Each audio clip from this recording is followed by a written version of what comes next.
Now, lots of practitioners say, I'm on board with Cushing's until I start the diagnostic workup, and then I get frustrated.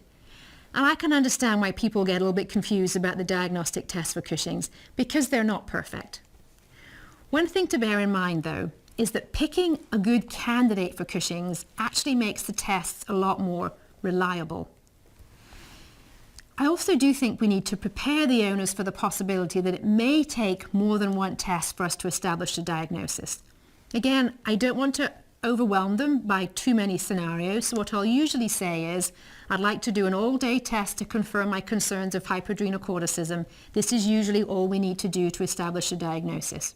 I might have to bring them back for a second test if this test lets me down, but I haven't confused the owner. I've tried to keep things as simple as I can.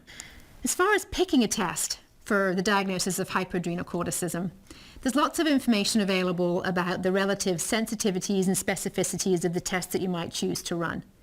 Sensitivity and specificity are actually linked into the test itself. What truly matters to us, though, as clinicians, is the positive or negative predictive value of the test. And what that means, essentially, is do I believe this test result? If this test says positive for Cushing's, do I believe this result? That is positive predictive value, and is not actually all that connected to sensitivity and specificity. It's actually determined in greatest part by patient population characteristics. Let me give you some examples. So a colleague may hand this low-dose dexapression test to me in the hallway and say, Audrey, what do you think of this? Does the dog have Cushing's? Now I will look at this result and I will say, this result is consistent with a diagnosis of hyperadrenocorticism. But I don't know what's wrong with your patient because I haven't seen the patient. I don't know who you tested and why you tested. So I can interpret the result. I can't make a diagnosis. I need to know about that patient. Let's imagine this is the patient. We've got a little Yorkie. He's got a big bald tummy. If you could get close, you'd see a little comedome and you'd see crinkly skin. If I see this patient and that test result, I believe this dog has hyperadrenocorticism. I essentially have no doubt. How about if this was the patient? The patient's a good-looking, athletic 3-year-old Labrador mix with a shiny hair coat. Now, do I believe this dog has Cushing's? No, I don't. Do I believe the test result? No, I don't.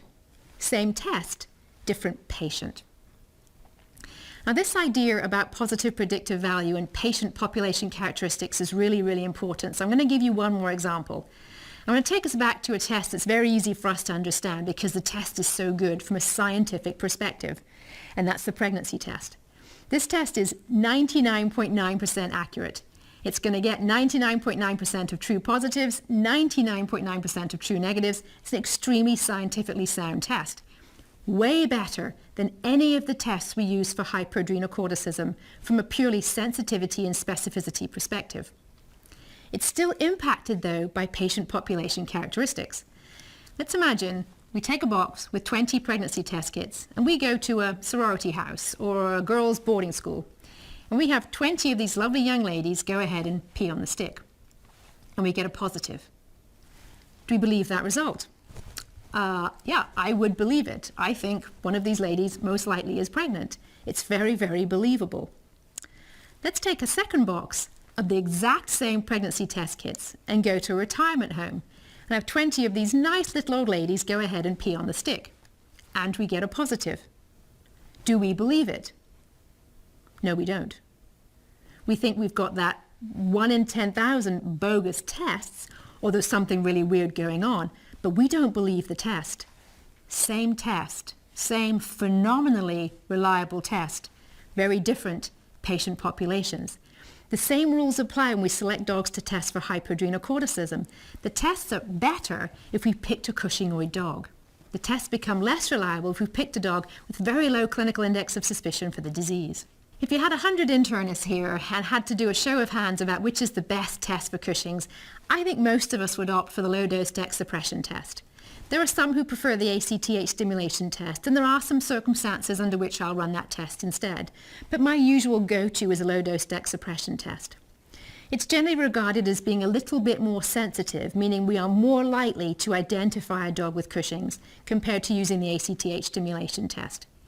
It is certainly markedly superior in dogs who have an adrenal tumour and should always be your go-to test for Cushing's if you've got a large dog showing signs of hyperadrenal corticism.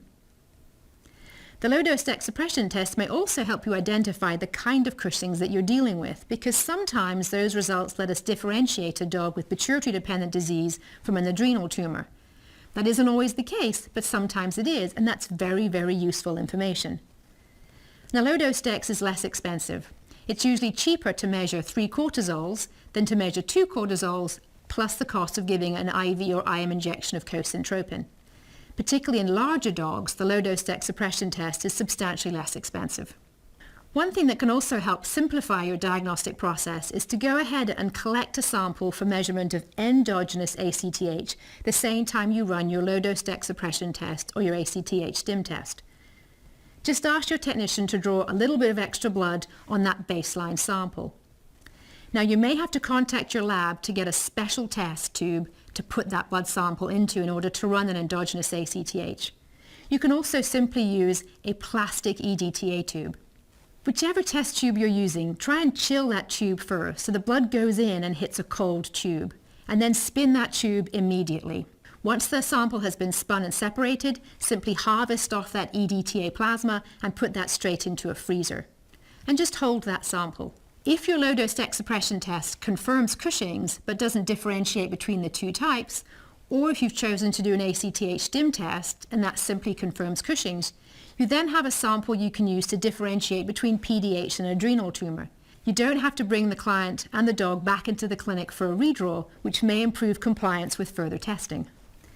Now, in my practice, I do routinely perform an abdominal ultrasound in patients I suspect of having hyperadrenal corticism. But this really should not be regarded as an essential part of the workup. If your low-dose DEX suppression test confirms pituitary-dependent disease, then there really is no reason to do an abdominal ultrasound.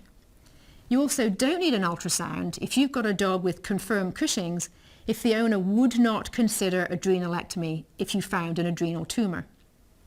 And there are some circumstances in which a client is simply not up for adrenal surgery.